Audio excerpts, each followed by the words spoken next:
পবিত্র মাহে রমজানে মেঘলাচ্ছন্ন একটা সকালে সবাইকে শুভ সকাল। আপনারা দেখতে পাচ্ছেন আমি একটি রাশমিকা সিল্কের মধ্যে শাড়ি করব, সেটা ড্রয়িং করছি একেবারেই ফ্রি হ্যান্ডে। তো ভাবলাম ছোট্ট করে একটা ভিডিও আপনাদের দিয়ে দিই। অনেক দিন ধরে ভিডিওতে গ্যাপ যাচ্ছে আমার। তো আমি একটু সাইন পেন নিয়ে নিয়েছি। আপনারা যারা আঁকতে চান তারা এই সাইন পেনগুলো ব্যবহার করতে পারেন। এগুলো ওয়াশের পরেই কালারটা চলে যায়, আর যতদিন আপনি কাজ করবেন কালারটা থেকে যাবে। তো আমি আমার মনের মতন করে যা ইচ্ছে তা এঁকে নিচ্ছি। আসলে আঁকাআঁকির ব্যাপারটা যদি আপনি কপি করতে না চান তাহলে মন যা চায় সেভাবে এঁকে নিতে পারেন। এটা প্রত্যেকের যারা আঁকাআঁকি করে তাদের এক্সট্রা অর্ডিনারি একটা গুণ।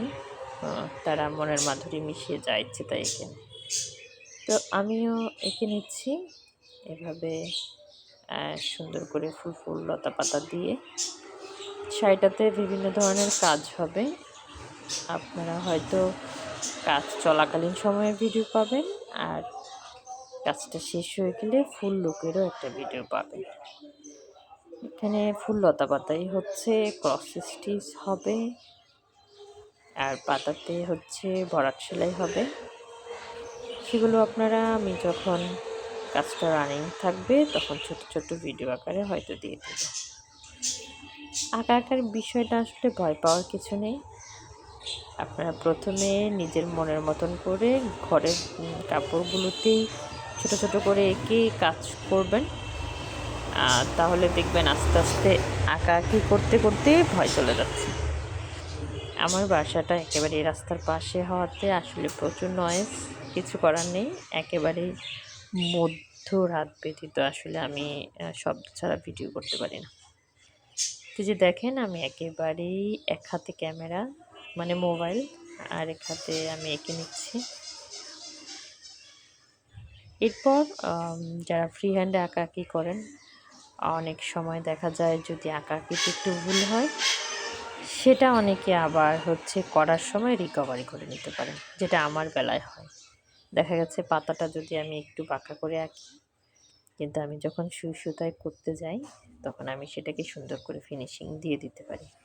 আবার এমনও অনেকের সাথে আমার দেখা বা কথা হয়েছে যারা যেমনটা আঁকা থাকে তার এক চুলও এদিক সেদিক করতে পারে না। মানে আঁকা যদি সুন্দর হয় তাদের কাজ সুন্দর হয়, আঁকা যদি এবড়ো থেবড়ো এলোমেলো বা একটু অগোছালো হয় তাদের কাজটাও এলোমেলো অগোছালো হয়। তার মানে এই না যে তারা সুন্দর করে কাজ করতে পারে, কিন্তু তারা আঁকাটার উপরেই নির্ভরশীল থাকে। এটা এক একজনের এক এক রকম বিষয়। তো যাই হোক, পারতপক্ষে চেষ্টা করা উচিত সুন্দর করে ড্রয়িং করার জন্য। আর সুন্দর করে ড্রয়িং করলে কাজটা করতেও কিন্তু ভালো লাগে। এখানে এই পাতা আমি চিন্তা ভাবনা করছি আসলে কী সুতা দিয়ে কাজ করা যায়। এর একটু ডেমো আমি কভার ফটোটাতে দিয়ে দিয়েছি। অনেক কালার সুতা এখানে ইউজ করবো, তো আমি তো চিন্তা ভাবনা করেই করতে হবে। তো যাই হোক, আপনারা অপেক্ষায় যদি থাকেন ইনশাল্লাহ পরবর্তী ভিডিওতে দেখাবে। আল্লাহ হাফিজ।